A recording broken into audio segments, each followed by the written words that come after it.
Okay, everybody, this is the very last discussion based on new material, and it's completely based around our final lecture. So, if you have not watched the 3 parts of the final lecture, turn this video off right now, go right back to the module and check those out. It'll take you less than an hour, but that is completely what this discussion is focused on. So, turn it off, check that out.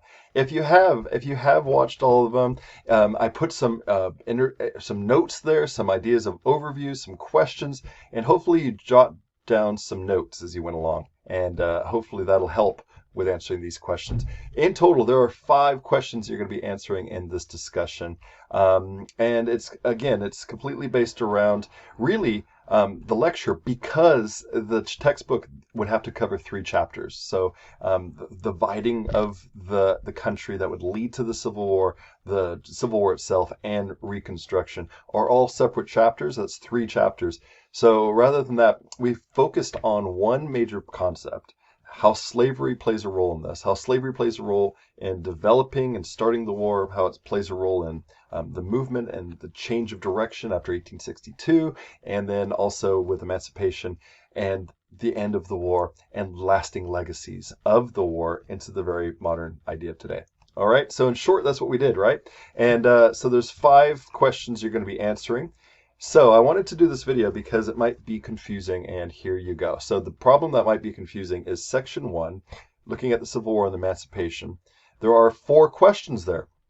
However, out of those 4 questions, I just want you to do 2 of them. So you choose one of those or 2 of those 4 questions. All right, so it's your choice. The idea of that is I want you to really write strong. Write a paragraph or 2 paragraphs, not just a sentence or 2.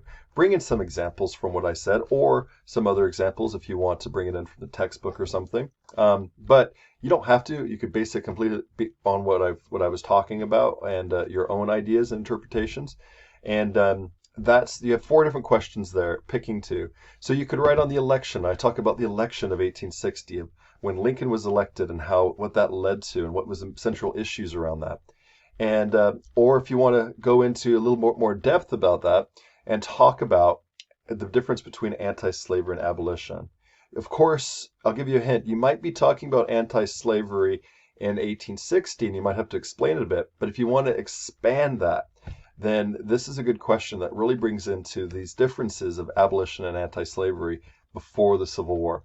And please use examples. Use examples of what I talk about, and use examples. I use an example in there about cancer. You can explain that.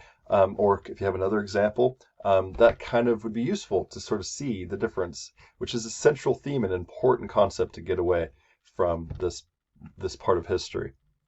If you want to talk about perhaps the Emancipation Proclamation and its limitations, and what it sort of why things were limited in the scope when Lincoln wrote it, and that's centered around the border states. In my lecture, I stupidly forgot Delaware. I talked about 4 rather than the 5 border states. I don't know why, but there you go. And so you might want to talk about that. You might want to talk about why these border states were important, why it sort of hindered the idea of the Emancipation Proclamation, and why the Emancipation Proclamation went the way it did. And I mentioned in the video that if you say Emancipation Proclamation ended the war, or ended the slave system, that you would be wrong.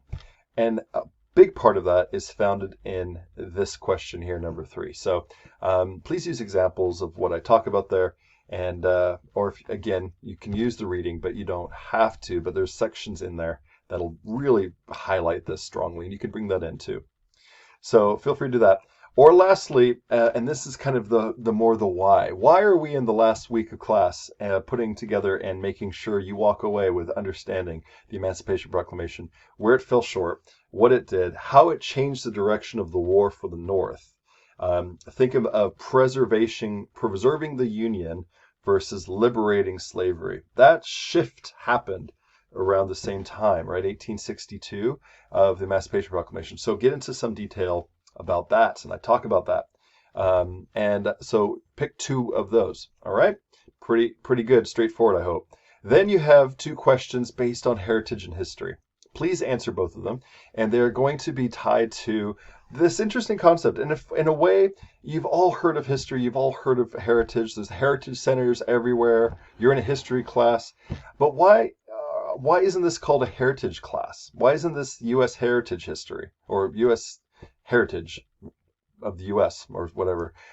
There's a difference, and there's a reason for that, because they're different things. And so please, I talk about that in the third video and explain that, bring some detail in of why history and heritage are different, what's their outcome, what's their meaning, what they're founded in, how they're different.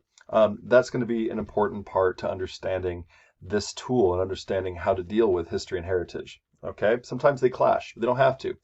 And the other thing, and the last thing for this section, is looking at the Confederate flag. The Confederate flag is a fantastic example of heritage and history. And the second video on the third part of my lecture, I talk about, and there's a video there from the Wall Street Journal talking about how can the Confederate battle flag be both a symbol of honor and a symbol of hate. And that's tied to this idea of history and heritage.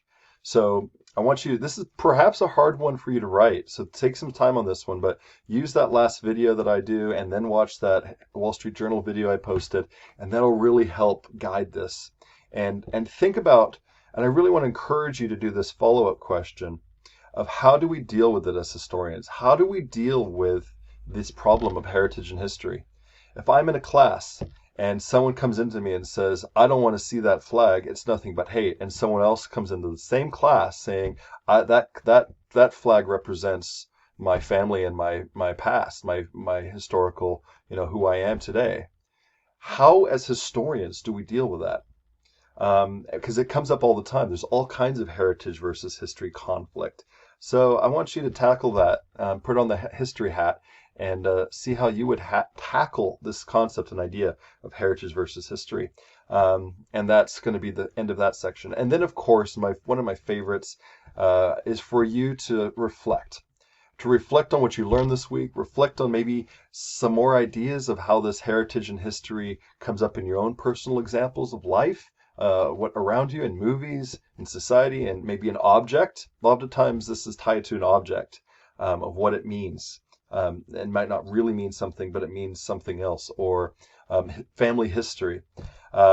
For example, and very briefly to keep this short, but my last name's Lynch, and I was always told that my last name was one of the reasons someone in my family led to the word lynching, which devastated me as a kid.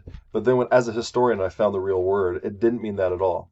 But that was a heritage created, and was passed down as this sort of false narrative. But it was tied to an identity, right?